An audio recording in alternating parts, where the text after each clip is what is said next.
ṣe àwọn èèyàn lẹ́sẹ̀ kan ṣe ará Ìlọrin lẹ́sẹ̀ kan torí pé nǹkan yín kéwú náà ni wọ́n yìí gbógun tì mí.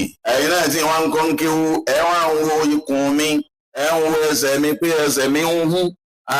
tani ń dájú bá bẹ́ẹ̀ lọ́jọ́ tí ń sọ̀dọ̀ nù. wá tí àwa síbi àwa san díẹ̀ nínú gbèsè ni a sì tún wá gba àlùbáríkà torí pé àfa ní àrálẹ̀ ihsana ẹ̀ńdàlẹ̀ hóre dẹ́yìnà wà ẹ̀ńdàlẹ̀ àbúdì máa ń kọ́sọ̀tà ọ̀wẹ̀zà máa. àrálẹ̀ ihsana ẹ̀ńdàlẹ̀ hóre dẹ́yìnà wà ẹ̀ńdàlẹ̀ àbúdì máa ń kọ́sọ̀tà ọ̀wẹ̀zà máa.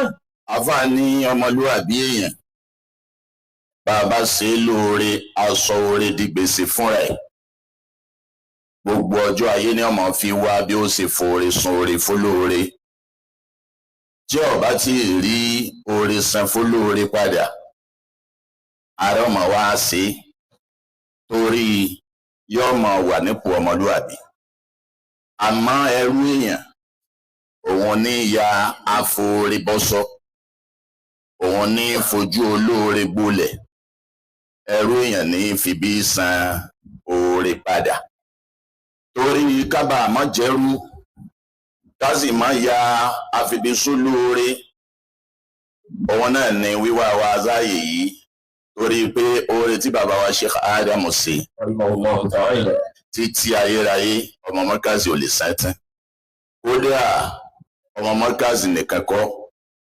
gbogbo wọn tí jẹ́ mùsùlùmí ò lè san tán. lára báyìí bàbá wa Sheikh Adam náà ní nǹkan kí mo ní Sheikh Adam li zamani kitabun ma zala yukiru bukratan wa asilan. Sheikh Adam li zamani kitabu bàbá wa Sheikh Adam àwọn gangan fúnra wọn ti di tírà tí ìgbà ń kà fà. mazala yukiru bukratan wa asilan. ìgbà òní tírà tí ń kà mọ́ lónìí tó tayọ Sheikh Adam yóò kà láàárọ̀ yóò kà lọ́sàn-án yóò kà lálẹ́. la shakka anna shi'ra kana mujaddidan. kò sí èméjì ń bẹ pé bàbá wa Mọ̀lánà Sheikh Adam ọlọ́run wá fi wọ́n ṣàánú wa lórílẹ̀ káànámọ́jà àdìdá gbogbo ilé àwọn àfáà tó lọ láyé kò sí èyí tí bàbá ò jí kò sílé kan tí bàbá ò jí kò sí àfáà kan kódà àfáà tá a gbóko ẹ̀ bàbá Sheikh Adam já gbóko ẹ̀. lèròkọ́ lè sa ara òsìrò tẹ̀sí ìlànà. ẹ rí i pé ìdè bàbá Sheikh Adam òun lọ sọ gbogbo ohun tí ń ṣòro fáráyé ó sọ gbogbo ohun tí ń ṣòro fọmọ kéwú bàbá wa sọ ọ́ dìrọ̀rùn àwọn à ń kéwú bí ẹni tí ń jẹ̀kọ. ìmúta àṣàṣe ní ìfìlẹ̀ olómìnkà náà. bàbá wa Sheikh Adam ìmútaza sheikhi fílẹ̀ olómìnkà náà àkọ́ńtàrà kọlùwà yìí jìbìrì là. bí bàbá Sheikh Adam bá ń sọ̀rọ̀ báyìí ẹ rò pé Jibrilu sọ̀kalẹ̀ ni pàápàá nínú oṣù tá a wà yìí oṣù Sheikh Adam ni bàbá ní a'udhu billahi minash shaitanir rajim bismillahir rahmanir rahim laqad kana lakum fi rasulillahi uswatun hasanatun liman kana yarju Allaha wal yawmal akhir وذكر الله كثيرا.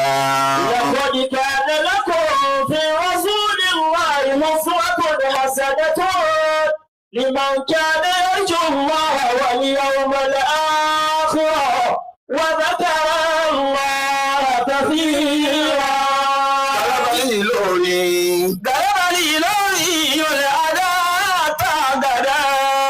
bàbá wa Sheikh Adam lórí pé wọ́n fẹ́ yẹ ọmọ mùsùlùmí lórí pé wọ́n fẹ́ yẹ ìsìlámù lórí pé wọ́n fẹ́ yẹ ìlànà ànábì wa Muhammad bàbá mọ́ pàdé ọ̀tá o.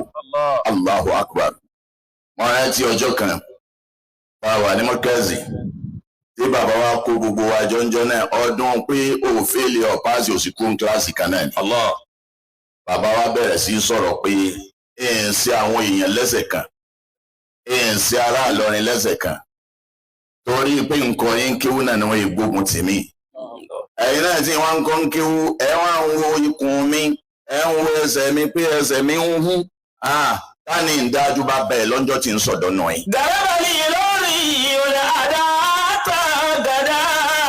Ọba tó fi Sheikh Adam borí ọ̀tá lánàá. Mọ̀lánà Sheikh Adam Abdullahi lórí. Gbogbo ohun tí jọ́ta ọlọ́nkọ́ bá gbé bàbá náà borí wọn. Sèfànà àdá màsílúlà. Bàbá wa di ìdà tí ń fẹ́ lọ fẹ́ bọ̀ lórí àwọn ọ̀tá tí kò wá ń sọ́ra pé Adam lẹ́rí nìyí. Lọ́kà náà yóò wá fún bàdà mádàmú ìsàlù. Bàbá ṣe rí pé òjíṣẹ́ mi àbánábì mi ò tún wá lẹ́yìn ànábì wa Muhammad ní. Làbò ìsàlì lórí ìyòlè ànábì rasúlà. Ọba já bàbá wa Mọ̀lánà Sheikh Adam. Allahu ta'ala anhu. Mo fi gbogbo eléyìí mo fi kí bàbá wa Mọ̀lánà Sheikh Adam. Abdullahi lórí. Tagammadahu Allahu bi rahmatihi. Alekun kí alekun gẹ̀rọ̀ bá sí fún bàbá. Amin.